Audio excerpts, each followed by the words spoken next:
오늘 하나님이 우리에게 주신 말씀을 따라서 엘리사벳의 노래라고 하는 제목으로 함께 은혜를 사모하기를 원합니다. 박대로자으로 우리가 눈으로 인사 한번 할까요? 한 주간 동안 잘 지내셨습니까? 만나서 반갑습니다. 할렐루야. 오늘 본문에 있는 말씀을 보면서 엘리사벳이 어떤 노래를 했을까? 하나님께서 엘리사벳에게 노래할 수 있도록 해주신 것은 하나님의 은혜인 줄로 믿습니다. 과거의 역사적인 엘리사벳은 성경에 나타나 있는 2000년 전의 엘리사벳이지만 오늘 현재의 엘리사벳은 누구일까? 이것을 생각을 해야 됩니다.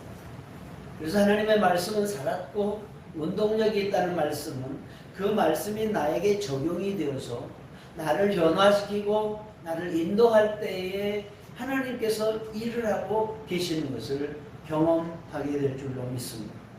그러므로 오늘 나에게 하나님께서 엘리사벳이라고 말씀을 하신다면 나는 무엇으로 어떻게 찬양을 해야 할 것인가 이것을 생각하고 묵상해야 합니다.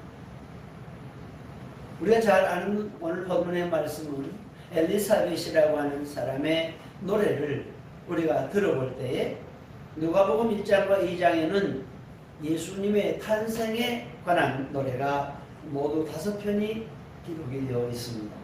첫 번째 노래는 엘리사벳의 오늘 노래입니다. 누가복음 1장 42절에서 45절에 있는 말씀인데요.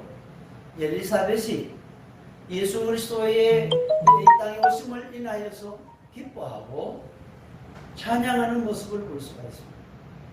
두 번째 노래는 마리아의 노래가 나옵니다. 누가복음 1장 46절에서 55절에 있는 말씀인데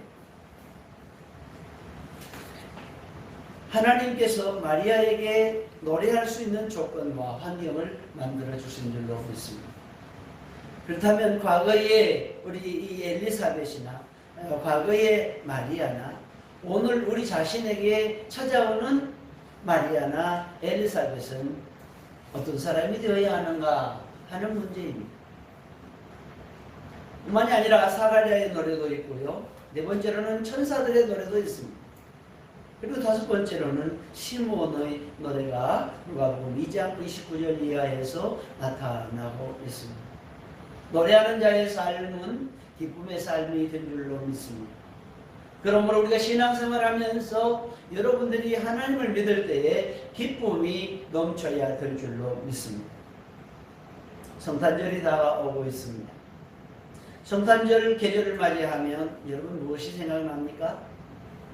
성탄절 그러면 추리가 생각이 날 것입니다. 메리 크리스마스 이 단어가 또 생각이 날 것입니다. 징글벨 징글벨하고 노래하는 모습도 여러분이 드릴 것입니다. 예수 그리스도의 이 탄생하심을 우리가 다 찬양을 하고 노래할 때에 어떤 모습으로 찬양을 해야 할 것인가 하는 것입니다. 오늘 성탄에 관한 노래들을 한 편씩 보면서 우리 자신이 엘리사벳이 노래했던 것을 함께 묵상하고 나도 엘리사벳이 되어야 되겠구나 하는 생각으로 말씀을 사모하시기를 바랍니다. 놀라운 것은 36절에 보면 읽진 않았지만 엘리사벳은 늙었더라 그랬습니다. 이미 늙어 있는 사람이 찬양을 하고 노래할 일이 있습니까? 환경적으로 보면 하나님 앞에 찬양할 일들이 별로 없습니다. 그럼에도 불구하고 이 사람들은 경건한 사람들이었고 하나님의 말씀대로 순종하는 제사장의 반열에 서서 하나님의 일을 하는 사람들이었습니다. 그래서 더군다나 이 엘리사벳은 처음부터 임신을 하지 못하는 여인이었다라고 말합니다. 한마디로 이야기하면 불임 여성이지요. 여자가 결혼을 해서 자녀를 낳아야 그 후손이 이 세상에 오게 될 것이고 후손을 통해서 또 하나님 나라가 이렇게 전파되어 가야 할 것인데 부인 불임 여성으로 인하여서 그는 자녀를 낳지를 못했기 때문에 많은 근심과 걱정에 살았습니다. 그럼에도 불구하고 이 엘리사벳이 아들을 가지게 된 것입니다. 그가 이미 6달이 되었다고 말씀을 하고 있습니다. 반면에 오늘 마리아라고 하는 여인은 젊은 사람입니다. 젊은 여성인데 누가복음 1장 34절에서 보면 마리아는 남자를 알지 못했다 그랬습니다. 요사이 세상이 변하다 보니까 남자 없이도 자녀를 가지는 그런 경우가 생겼습니다. 그런데 이것은 사람의 힘으로 만들어 놓은 자녀이죠. 인큐베이터를 통해서 실험을 통해서 자녀를 낳는 그런 시대가 되었습니다. 그러나 마리아는 남자를 알지 못하는 상황 속에서 처녀였고 동정녀이었다라고 말씀합니다. 그럼에도 불구하고 마리아는 그 중에 성령으로 잉태된 아들을 가지게 됐다. 이와 같은 상황을 보면 이 두 여자의 삶은 아이를 뵐 수 없는 상황 속에서 아이를 가지게 된 것입니다. 나이가 많아 늙어서 경수가 끊어져 자녀를 가질 수 없는 상태. 또한 마리아는 젊은 여성인데 남자를 알지 못하는 상태 속에서 아이를 가지는 상태. 여러분 이 상황을 어떻게 보십니까? 생각해 보셨습니까? 어떻게 하면 이렇게 될 수 있을까? 그러나 이것은 살아계신 하나님께서 나타난 역사이기 때문에 이 우주 만물을 구원하러 오시는 예수 그리스도를 탄생하는 모습을 우리에게 보여주고 있습니다. 그러니까 이 사람들은 하나님께서 베풀어 주신 기적 중에 기적이요 초자연적인 임신을 했던 것을 알 수가 있습니다. 인간의 생각으로는 이해가 되지를 않아요. 경수가 없는데 어떻게 자녀를 가지며 남자가 없는데 어떻게 자녀를 가질 수 있느냐 하는 문제입니다. 그렇기 때문에 인간의 지식으로는 이해가 안 되면 하나님의 말씀을 어떻게 이해를 해야 됩니까? 영으로 이해를 해야 된다 하는 것입니다. 하나님은 영이시니 예배하는 자 신령과 진정으로 예배할지니라. 하나님의 영이 우리에게 임재하시면 우리의 마음이 뜨거워지게 될 줄로 믿습니다. 하나님이 오셔서 말씀하시면 우리의 마음속에 무엇을 가져야 돼요? 잉태해야 될 하나님의 진리가 있어야 된다는 것입니다. 여러분이 하나님의 말씀을 받을 때에 육체적인 이런 자녀를 낳는 경우도 있지만 정신적으로는 모두가 다 우리가 비유와 상징 속에서 예수님을 남편이라고 하고 우리는 다 신부라고 말씀하고 있습니다. 요한계시록에서 말씀하신 것처럼 신부가 되어서 예수님이 주시는 그 진리의 말씀을 따라 우리는 생활하고 그 능력을 받고 하나님이 주시는 새 힘을 얻어야 될 줄로 있습니다. 자, 이 두 여자가 함께 만났습니다. 그래서 그들은 자신들이 받은 하나님의 은혜를 서로 이야기하기를 시작했습니다. 그런데 엘리사벳이 먼저 노래가 나옵니다. 그러면 엘리사벳이 어떤 노래를 했길래 이렇게 먼저 노래를 하느냐? 첫 번째 생각할 수 있는 부분은 마리아가 무난하니 엘리사벳에게 기쁨이 넘쳐 노래가 나왔다. 자, 우리가 오늘 39절에 보니까 이때 마리아가 일어나 빨리 산골로 가서 유대 한 동네에 이르러 그랬습니다. 천사 가브리엘이 갈릴리의 나사렛에 있는 성마리아에게 나타나서 말씀을 합니다. 천사는 마리아가 아들을 잉태할 것이라고 일러줍니다. 천사의 말에 의하면 그 아이는 거룩한 이로써 하나님의 아들이라 일컬으리라 말씀을 했습니다. 여러분이 잘 아는 대로 가브리엘 천사는 그 어원적으로 보면 가브리엘이라는 단어하고 엘이라는 단어가 합성합니다. 가브리엘이라고 하는 말은 무슨 말이냐면 강한 남자라는 의미가 있습니다. 영이라는 의미를 가지고 있습니다. 엘이라고 하는 단어는 하나님이라는 뜻이 있습니다. 야, 하나님의 합성어가 되면 어떻게 돼요? 하나님은 강하시다. 할렐루야. 하나님은 능력 있는 분이다. 영웅이다. 라고 말씀을 하는 저 천사가 하나님의 가브리엘이 와서 해주는 말입니다. 그래서 이제 천사장 미카엘을 통해서 심부름을 받던 이 가브리엘은 무슨 일을 하러 옵니까?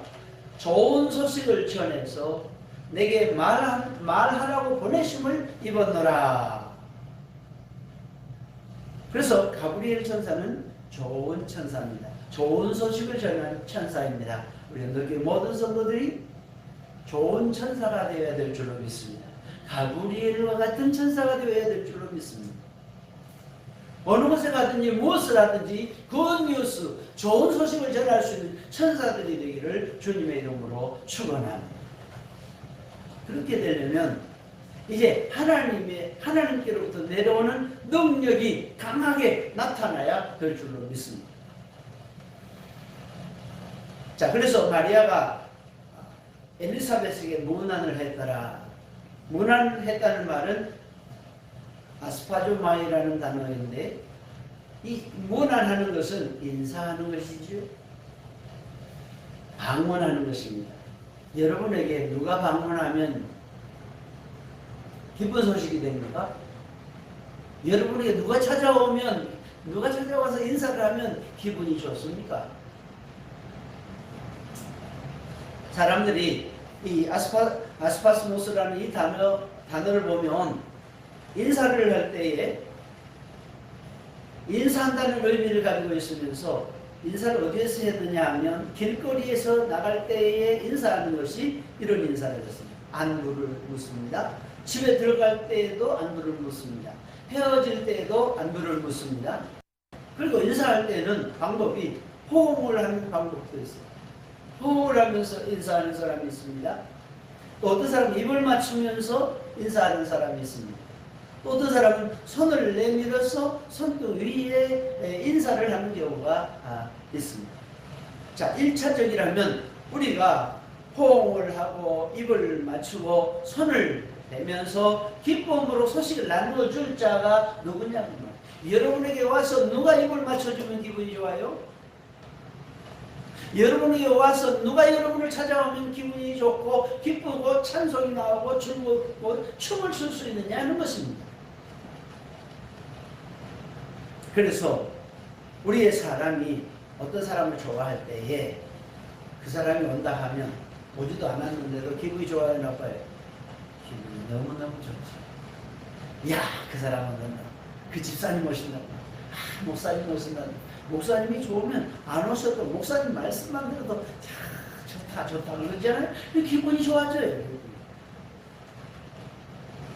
그렇게 해서 우리가 인사하는 모습을 볼 때에 마리아가 와서 엘리사벳에게 오자 말자 이 엘리사벳이 성령이 충만해지고 기쁨이 넘쳐더라는 것이죠. 왜 그랬을까? 살펴보니까 이 마리아가 엘리사벳의 집에까지 가려면 한 100km 정도 걸어가야 됩니다. 당신은 다 걸어다녔습니다. 그러면 100km를 걸으려면 얼마만큼 걸어가야 되죠? 우리 젊은이들이 행군을 해도 하루 행군하면 30km에서 많이 하면 40km 정도밖에 못합니다. 30km 가면은 며칠 가야 돼요? 30km 가면은 이게 3일을 가야 되고, 그 다음 나머지 또 길을 가야 되니까 4일 이상을 걸어와야 됩니다. 누가 걸어왔어요?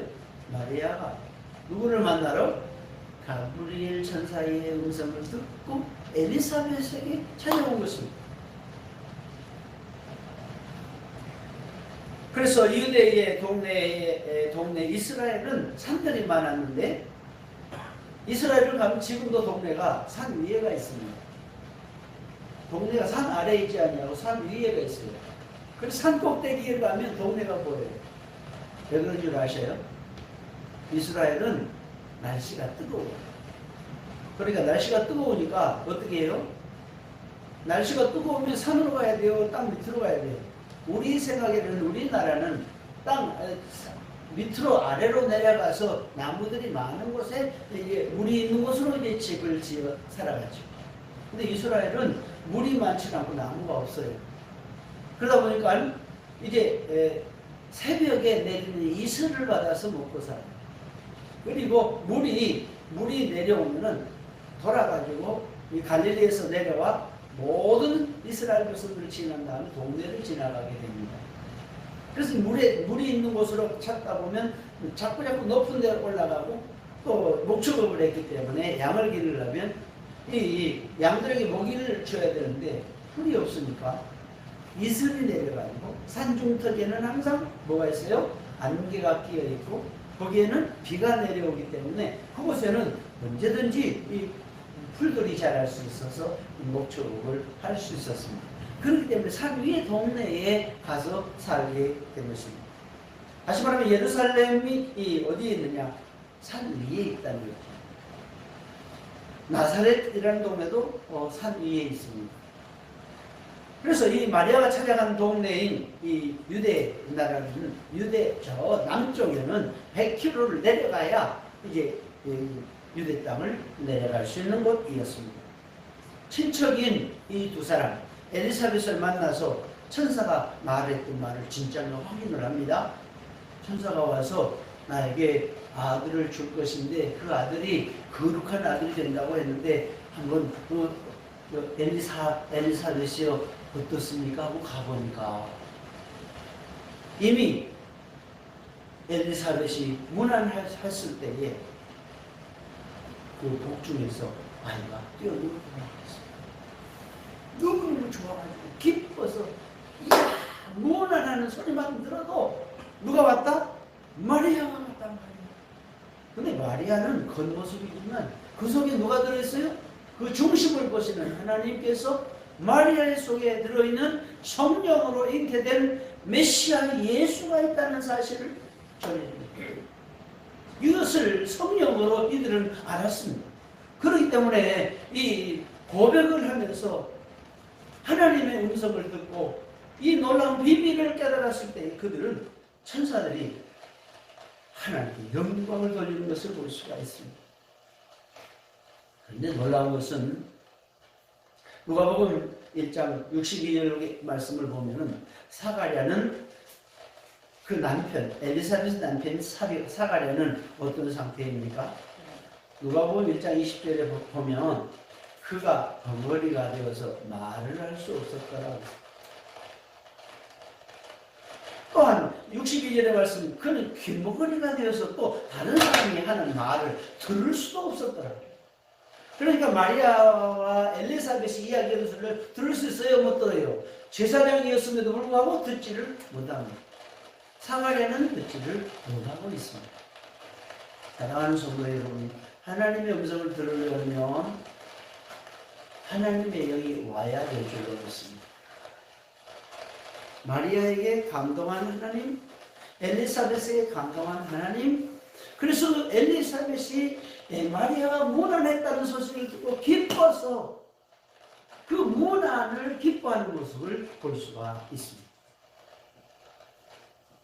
우리는 이 엘리사벳의 노래가 문안 온다는 말만 들어도 기뻐하더라는 거죠. 우리 어떻게 성도들이 어느 곳에서 누가 방문 온다고 할 때에 마음에 기뻐하는 사람이 있다면 여러분들도 복 있는 사람이고 찾아오는 사람도 복 있는 사람이 될 줄로 믿습니다. 행여나 여러분들이 어느 곳에 간다고 할 때에 그곳에 복음을 전하러 가고 성령이 충만해서 하나님의 말씀을 전하러 간다면 그들이 기뻐 받을 수 있는 그런 믿음의 사람들이 되어야 될 줄로 믿습니다. 그래서 엘리사벳의 노래는 문안하면서부터 인사하면서부터 입맞추면서부터 찬양으로 영광을 돌리는 것을 볼 수가 있습니다. 두 번째 찬양은 이 소식을 듣고 아이가 엘리사벳의 복중에서 뛰놀더라. 엘리사벳의 복중에서 뛰어놀았다라고 말씀을 하고 있습니다. 그러면 엘리사벳이 이와 같이 뛰어노는 복중에서 뛰어노는 아이가 어떤 아이였느냐는 거죠. 마리아가 엘리사벳에게 문안할 때 엘리사벳은 마리아가 하는 말을 그대로 믿을 수 있었다 없었다? 믿을 수 있었더라는 거죠. 왜냐하면 자기도 지금 똑같은 기적을 체험하고 있기 때문에 그렇습니다. 우리 기독교는 체험하는 종교인 줄로 믿습니다. 여러분들이 체험을 해야 하나님을 만날 수 있는 것입니다. 그런데 그 체험하는 것이 다른 사람을 모릅니다. 체험하는 사람만 알게 됩니다. 자, 엘리사벳도 체험하고 있습니다. 마리아도 체험하고 있습니다. 감동이 왔습니다. 두 사람에게 다 감동이 오니 복중에서 뛰어노는 그 놀라운 비밀이 열리기 때문에 찬송하지 않을 수 없더라는 것입니다. 복중이라는 단어도 여기 두 단어는 원문에 보면 두 단어입니다. 복이라고 하는 것은 배를 말하는데 그 배는 몸속에 텅 비어있는 부분을 말합니다.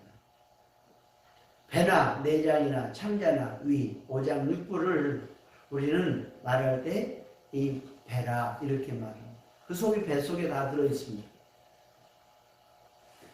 드물게 이야기하는 경우도 있는데 자궁이라는 의미도 있습니다. 근데 원문에 보니까 오늘 이 말씀은 자궁이라는 말로 쓰고 있습니다. 자궁에 뭐가 들어있어요? 혹이 들어있대요. 부인병에 보면 자궁에 혹이 들어있으면 어떻게 해야 돼? 제거해야지. 물혹이 뭐 5개가 있니, 4개가 있니, 떼어내야죠. 수술을 해야지 산다고 말합니다. 어떤 분은 많아가지고, 이 혹들이 많아지니까 자궁을 드러내야 되는 그런 경우도 없지 않아 있습니다. 여러분 마음속에, 복중에, 여러분 마음속에 지금 무엇이 들어있는가를 보시기를 바랍니다. 여러분 마음속에 성령이 충만한 하나님의 그 사람이 들어있으면 하나님의 사람, 곧 진리가 들어있으면 이 진리의 말씀을 들을 때 기쁨이 오게 될 줄로 믿습니다. 진리를 알고 진리를 전해주고 진리를 듣고 전해주고 듣고 전해주고 들을 때에 기쁨이 넘치더라 하는 것입니다. 44절에서 그렇게 말하죠. 아이는 엘리사벳 복중에서 기쁨으로 뛰놀았더라 이렇게 말씀하고 있습니다. 그러니까 이때 아이가 복중에서 뛰노는 것은 몇 개월 됐어요 지금? 6개월밖에 안 됐어요. 여러분 우리 예전도 여러분들은 경험하신 분들은 잘 알겠지만 복중의 아이가 빨리 뛰는 아이는 5달 되면 뛴다고 얘기합니다. 배가 움직여요. 꾸물꾸물 움직여요. 움직여. 아이가 어느 때는 발로 툭툭 차고 배를 만지고 있으면 툭 이렇게 차는 경우도 있어요. 아이가. 그런데 정말 말 못하고 걷지도 못하고 자궁 속에 들어있는 이 아이가 어떻게 기쁨을 알고 이렇게 즐거워했겠느냐 하는 것이죠. 이것은 영적인 세계를 알고 있었기 때문에 기뻐하더라는 것입니다. 그런데 기뻐하는 모습은 누가 감을 잡을 수 있냐면 어머니가 감을 잡을 수 있습니다. 어머니가 보니까 배에서 기뻐 뛰놀고 있는 것이 어머니가 다 느낍니다. 그러면서 하는 말씀이 그 아이에게 기쁨이 있었기 때문에 엘리사벳 복중에는 위대한 선지자가 될 아이가 자라고 있을 그 아이가 태어나니 세례 요한이 되었더라. 여러분 복중에 무엇이 들어있는가 한번 생각해 보시기 바랍니다. 여러분 뱃속에는 뭐가 들었습니까? 오장육부만 생각을 하고 그냥 끝내시렵니까? 오장육부보다 더 중요한 생각과 마음과 우리의 계획이 있음을 우리는 알아야 됩니다. 내 마음속에 지금 무슨 생각하고 있느냐는 거죠. 예배드리죠. 코로나 바이러스로 인해서 예배드릴 수 없는 입장인데도 우리가 예배드리러 와서 하나님께 영광을 돌리고 있으니 이 영광이 감동이 되어야 될 줄로 믿습니다. 하나님의 말씀을 들을 때에 세례 요한이 나오려면 기뻐해야지요. 예배드리는 것이 기뻐해야 한다는 거죠. 그래서 요한복음 3장 29절에 보면 세례 요한은 그의 제자들에게 자신의 기쁨이 충만하다고 말씀을 하고 있습니다. 성령 충만한 삶을 살고 있다는 것입니다. 바로 이와 같은 기쁨, 곧 이 기쁨을 누가 또 느끼고 있느냐? 마리아도 느끼고 있습니다. 예수님으로 인한 기쁨이 세례 요한에게는 모태부터 있었더라는 거죠. 그는 모태로부터 성령 충만함을 받았으므로 복중에서도조차 예수로 인한 기쁨이 뛰어놀았더라. 할렐루야. 예수님 때문에 뛰어놀 수밖에 없어요. 여러분, 예수님 만나면 기쁨이 넘치게 될 줄로 믿습니다. 세상 것까지 걱정할 것이 아니라 예수님이 오셔서 여러분을 사로잡아 주시면, 감동이 오면 우리는 기쁨을 누릴 수밖에 없습니다. 예수 믿는 사람이 무슨 걱정이 그리 많아요? 너희는 마음에 근심하지 말라. 하나님을 믿으니 또 나를 믿으라고 말씀하시는 거예요. 그럼 무엇이 문제입니까? 성령이 충만했느냐 안 했느냐가 문제이죠. 세상 바라보면서 근심 걱정하면 세상 사람들이 우리를 기쁨을 가져다 주는 사람이 있습니까?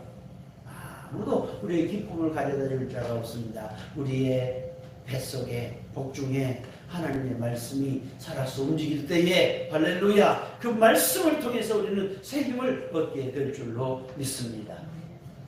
마지막 세 번째로 엘리사벳의 노래는, 엘리사벳이 성령의 충만함을 받아 노래했더라. 노래를 하기는 했는데 일시적인 노래가 아닙니다. 이건 성령 충만한 사람들의 노래였다라고 말합니다. 엘리사벳이 성령의 충만함을 받아, 누구든지 성령의 충만함을 받으면 성령이 그 안에서 온전히 충만하시더라. 할렐루야. 오늘도 성령이 여러분에게 오셔서 그 성령을 받으면 우리는 기쁨이 넘칩니다. 중요한 것은 성령을 받았느냐 하는 문제이지요. 여러분, 성령을 받으셨습니까? 받으신 분은 아멘 하시기 바랍니다. 받지 못했으면 받아야 되겠죠. 무슨 말인가 모르고 그냥 앉아 계십니까? 정신 차려야 됩니다. 성령이 임하니까 성령을 받았기 때문에 기뻐하더라는 거죠. 괜히 기뻐하는 것이 아니에요. 성령이 오지 않았는데도 웃고 기뻐하면 그 사람 미친 사람이에요. 정신 나간 사람이죠. 희죽희죽 웃고 쓸데없는 데 웃고 장난치고 농담이나 하고 그런다면 그건 진정 본심이 아니라는 말이죠. 그러나 성령이 오셔서 우리가 성령 받았다는 것을 확신하면 엘리사벳만 노래하는 것이 아니라 우리도 노래할 수 있고, 할렐루야. 마리아만 노래하는 것이 아니라 우리도 노래할 수 있더라는 거지요. 이 기쁨이 우리에게도 오더라는 거지요. 예수 믿는 것이 기뻐해야 하지 않습니까? 그렇죠? 기뻐 뛰며 주를 믿네 하늘에 계신, 그렇죠? 우리는 하늘에 계신 하나님을 내가 받았으니 기쁨이 넘칠 수밖에 없더라 하는 것입니다. 자, 기쁨을 누리고 나니까 성경에 보면 성령 충만을 받은 사람에게는 나타나는 두드러지는 한 현상이 나타나는데, 성령의 감동하심을 따라 하나님께서 받은 예언을 말하더라. 아멘. 성령이 오면 예언을 하게끔 되어 있습니다. 하나님의 말씀을 전하는 자의 삶을 살게 될 줄로 믿습니다. 어떻게 예언을 합니까? 오늘 누가복음 1장 67절의 뒷면에 가보면 사가랴가요, 성령이 충만함을 받아서 예언을 했더라 그랬습니다.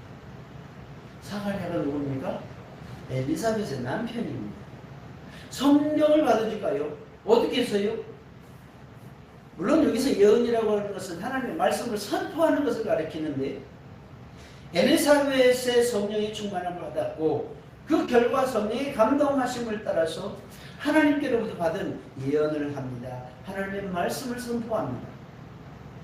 이제 이 엘리사벳에서 나오는 예언의 말씀을 통해서 마리아는 또다시 천사의 말을 확인할 수 있게 되는 겁니다. 천사가, 아니 남자를 알지 못한 나에게 아이가 임신할 것이라고 하는 이 말이 믿을 수가 있어요. 그런데 성령 충만 받아서 말하는 이 엘리사벳이 예언을 하니 이건 사람의 뜻이 아니고 하나님의 뜻이구나. 그래서 말씀대로 이루어지다. 이렇게 하는 것을 볼 수 있습니다. 사랑하는 성도 여러분, 오늘 42절도 보면 큰 소리로 불러있는데 여자 중에 내가 복이 있으며 내 태중에 아이도 복이 있도다. 여러분들은 복덩어리가 되시길 주님의 이름으로 축원합니다. 복 그러면 우리는 성경 안에서는 아브라함을 얘기합니다. 아브라함을 하나님께서 축복해 주실 때는 복의 근원이 될 것입니다. 그래서 너를 복을 주는데 나가도 복을 받게 하고 들어와도 복을 받게 하고 어느 곳에서 무엇을 하든지 원수들을 다 막아주며 이제 모든 악한 질병을 다 다스릴 수 있도록 하나님 능력을 주시면서 이 복을 줄 것이라고 말씀을 하셨습니다. 그 복의 근원이 되시는 이 아브라함을 왜 아브라함을 복의 근원으로 삼았느냐? 하나님을 믿으니 이것을 의로 여기시다. 할렐루야.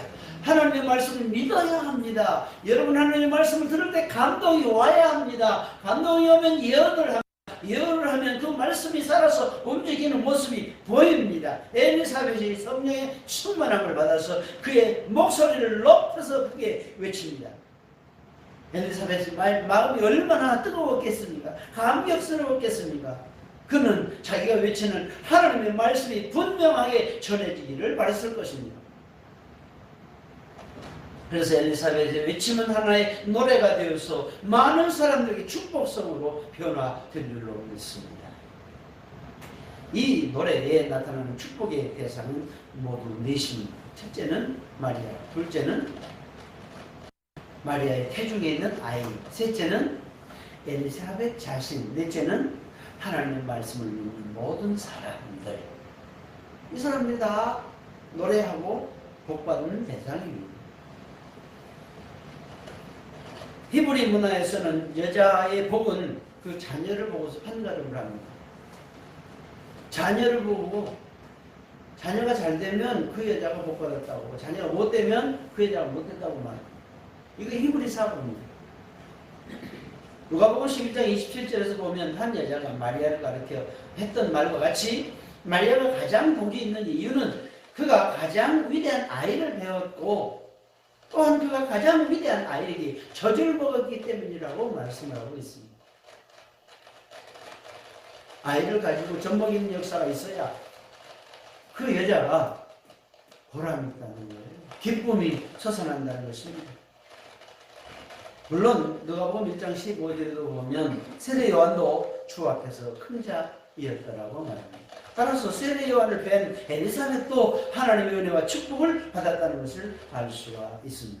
예수님을 배어 있는 마리아와는 감히 비교할 수 없지만 그래도 하나님의 아들 예수 그리스도를 오실 수 있도록 길을 예비하고 길을 닦는 사람으로서 회개하라 천국이 가까웠느니라 하는 이 세례 요한을 낳을 이 아이를 생각을 하니 기쁨이 넘쳤더라. 그래서 엘리사벳은 마리아를 가르쳐서 내 주의 어머니라고 불렀습니다. 그러니까 엘리사벳은 마리아의 태중에 있는 아이가 자신의 주인이라는 사실을 알고 있습니다. 예수 그리스도가 우리의 주인이라는 사실을, 예수님이 땅에 오면 주인이라는 사실을 이미 엘리사벳이 알고 있습니다. 그렇기 때문에 찬양하지 않을 수 없었다라는 것입니다. 누가복음 1장과 2절에는 주라고 하는 큐리오스라는 이 주라고 하는 단어가 30번이나 사용이 됩니다. 모두가 하나님의 뜻을 사용하는 칭호로 사용이 되는데, 그러니까 엘리사벳은 성령의 감동을 따라서 마리아의 몸에서 잉태하신 예수님은 하나님이라는 사실을 여기서 밝혀주고 있습니다. 하나님이 오셨다는 것. 하나님이 오셨으니 기쁨이 넘치고 성령이 충만하고 가슴이 뜨거워지며 우리의 삶이 바꿔지게 되더라. 할렐루야. 결론적으로 보면 오늘 말씀을 정리하면 그렇습니다. 엘리사벳은 무난한 사람, 인사를 무난하는 사람 마리아를 보면서 기쁨이 넘쳤어요. 그리고 이 엘리사벳은 자기 복중에 있는 아이가 누구인 줄 알고 기뻐했습니다. 그리고 이것을 알게 된 것이 성령의 충만함을 받아서 그래서 그게 근원이 되었다고 말씀을 하고 있습니다. 그 결과로요, 그 남편 사가랴는 어떻게 됐습니까? 남편인 사가랴는요, 지금 입이 벙어리가 되어 있죠? 또 말 못하니까 귀로 들어요, 못 들어요? 귀도 못 들어요. 자, 벙어리 되어 있고 귀가 되어 있는 이유는 제사장, 사가랴의 반면에서 제사장이 되어서 하나님의 일을 하고 있는데, 제사장으로 일을 하고 있는데, 유대나라 이 법에 의하면 이 자녀를 낳으면 그 후손들을 사가랴를 부르면 사가랴의 아들은 사가랴의 1세, 다음에 또 사가랴 1세가 자녀를 낳으면 사가랴 2세, 이렇게 해서 사가랴 이렇게 단어가 이렇게 명칭이 따라가야 되죠. 쉽게 말하면 성씨가 따라가야 됩니다. 그런데 예수님께서, 하나님께서 나타나셔서 사가랴에게 벙어리 되게 하시고 말 못하게 하시고 못 듣게 하시면서 이제 이 아이를 낳았을 때 뭐라고 할까요? 했으니 그게 아이의 이름을 누구라고 하라? 예수라고 하라. 그리고 예수라고, 아니, 세례 요한이라고 쓰라고 합니다. 요한이라고 씁니다. 그때에 입이 열리고 그때에 귀가 열려서 하나님께 영광을 돌렸더라. 벙어리가 되고 말 못하는 그 제사장의 사가랴의 모습을 우리가 못 듣고 또 벙어리 되어 있는 그 모습이 오늘 우리 자신이 아닌가 생각해보고, 성령 충만을 받으면 이와 같은 역사가 우리에게 임한다는 사실을 경험해야 될 줄로 믿습니다. 어떤 자에게? 믿는 자에게 하나님께서 이러한 축복을 허락해 주실 줄로 믿습니다. 하나님의 말씀이 오늘도 엘리사벳에게 나타났던 그 하나님의 말씀이 오늘 우리 언덕교회 성도들에게도 나타나야 할 것이고, 그 말씀이 나타나면 우리는 감동을 받고 순종하고 기뻐하면서 하나님께 영광을 돌릴 수 있는 믿음의 사람들 되기를 주님의 이름으로 축원합니다. 기도하시겠습니다. 하나님 아버지, 감사합니다. 엘리사벳의 노래를 오늘 말씀을 통해서 우리가 생각해 보았습니다. 마리아가 방문함으로 인하여서 엘리사벳이 기뻐하고, 엘리사벳이 또 기뻐했던 것은 복 중에 아이가 있음을 인하여, 예수 그리스도의 나심을 인하여 세례 요한을 가지고 있으면서도 기뻐하는 모습을 보게 되며, 성령의 충만함을 받음으로 찬송의 역사가 일어나 입이 열리고 귀가 열려 하늘의 축복을 나누어 주는 놀라운 비밀을 깨닫게 된 줄로 믿습니다. 하나님 아버지, 오늘도 우리 언덕교회 모든 성도들이 성령의 충만함을 받게 하여 주옵소서. 그리하여 엘리사벳처럼 찬송하게 하시고 노래하게 하셔서 복의 근원을 나누어 주며 예언할 수 있는, 하나님의 말씀을 대언할 수 있는 능력 있는 종들로 축복하여 주시옵소서. 기뻐 뛰며 주님을 맞이하는 우리 언덕교회 성도들이 다 될 수 있도록 인도해 주실 것을 믿사옵고 감사하면서 예수님의 이름으로 기도드리옵나이다. 아멘.